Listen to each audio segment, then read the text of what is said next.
Hello everyone, welcome to the next video of Python Simplified. The topic for this video is operators in Python. So we are going to see what all are the operators in Python. Let's begin. The categories of operators in Python are these. The first one is the arithmetic operator, which is the most common one. Then the assignment operator, comparison operator, logical operator, identity operator, membership operator, and bitwise operator. So over here in Python, identity and membership operators are something new which you are going to see. Now let us visit each of these operators individually, beginning with the arithmetic operators. Arithmetic operators in Python are plus for addition, this minus sign for subtraction, star for multiplication, and slash for division. There are few additional operators which are like if you apply 2 stars, then that will be a exponent operator. That means you are going to find power of something. Then next is like similar to division, there is a floor division operator which is double slash. So whenever you are writing like 5 double slash 2, it will give you the floor division which is going to be 2. And if you are writing in this way 5 slash 2, it will give you 2.5.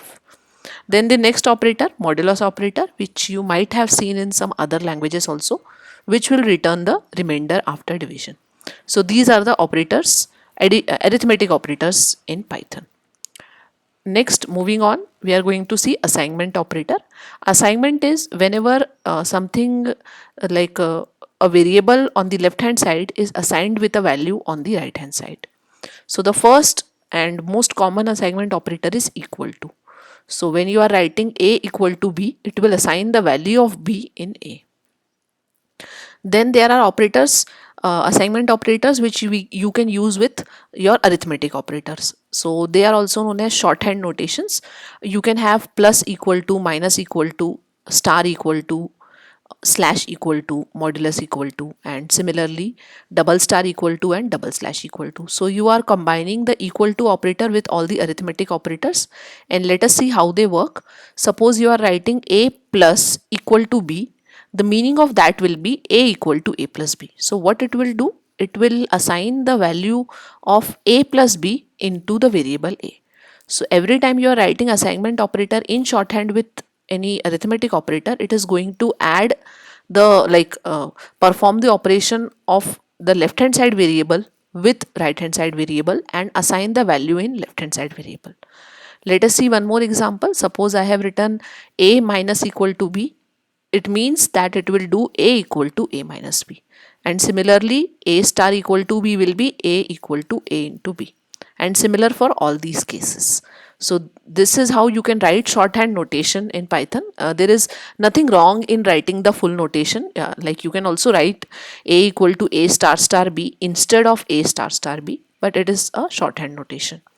Next, you can also combine the assignment operator with logical operators like AND, OR, and bitwise operators, sorry, and OR, XOR, then left shift and right shift. So again, it will do the similar things. If you are writing A and equal to B, it will perform bitwise operation of A and B and assign the result in A. So these are the bitwise operators which we are going to see in the next slides. So this is how the shorthand notation work, but basically the assignment operator is equal to. Moving on to next kind of operator. Next is the comparison operator. So this is used to compare the value on left hand side with the value of right hand side. And it will always give you an answer true or false. So whenever you are comparing two things, either the comparison will be true or the comparison is going to be false. So it will return you a boolean value true or false, or in numeric form it will return you 1 or 0. So the first comparison operator is double equal to. So always remember, single equal to is for assignment and double equal to is for comparison. So if you are writing A double equal to B, it will compare the value of A and B for equality. It will return true if they are equal, otherwise it will return false. Next comparison operator is greater than equal to. So if I write 5 is greater than equal to 2, it will return me true. Next is less than equal to. If I'm writing 2 less than equal to 5, it will return me true. And if I write 10 less than equal to 5, it will return me false. Then not equal to. So if I'm writing 3 not equal to 2, it will return me true. If I write 2 not equal to 2, it will return me false. Then the other operators are greater than and less than. So these are the comparison operators. They are mostly used with conditional statements. Okay. Next, moving on, logical operators. So logical operators are used when you want to check more than one conditions are true or false. Something like that, when you want to check, you use logical operators in between. So the logical operators in Python are and, or, and not. Their working is similar to the logical gates, which you already know. Otherwise, like let's take an example. Suppose I am applying AND operator. So it is going to return me true if both the statements are true. So if I say 2 is equal to 2 and 2 is less than 5, then both are true. So that combination of condition is going to return me true. So AND will return true if all the things like across AND are true. Then OR is a operator which will return true if any one of them is true. So if I write 2 equal to 2, or 5 less than 2, or 10 equal to 5, in that case it is going to return me true, because 2 equal to 2 is true. So like these operators are used when you want to check a complex condition. So as per your problem statement or as per your program, you are going to use these operators. Next is the not operator. It is used to reverse the result.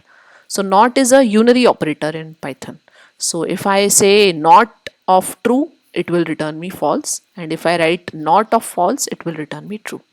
So this operator is sometimes required to reverse the condition. Like you are writing the condition in one form which is meaningful, and then you are reversing it. So these are the logical operators. Moving on, next are the identity operators. So these are the operators which you might find new.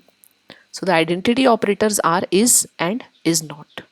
So is means it will return true when both the objects are having true value. So is similar to double equal to.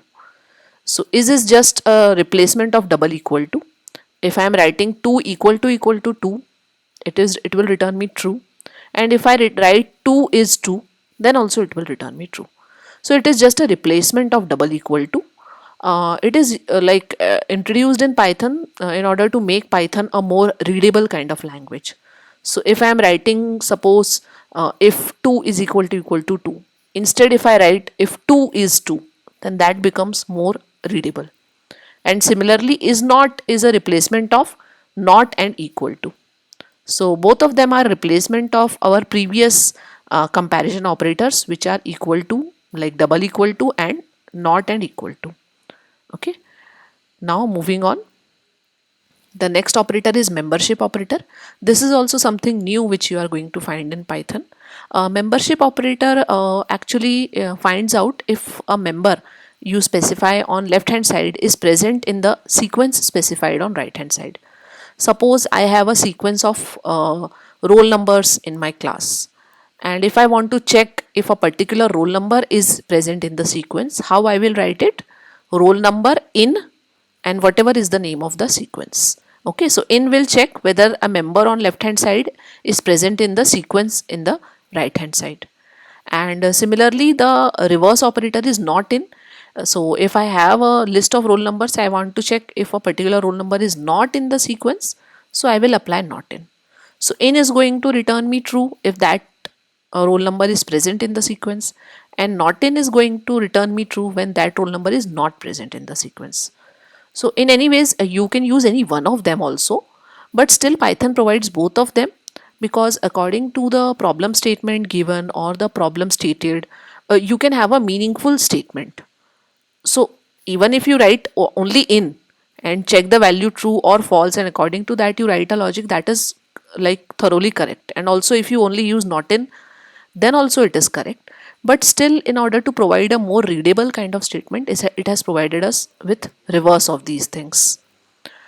Okay, moving on, the bitwise operators. Bitwise operators, you might have come across in a C programming language if you have already known that, and otherwise also they are very simple to use. So bitwise operators operates on the bits of the variables.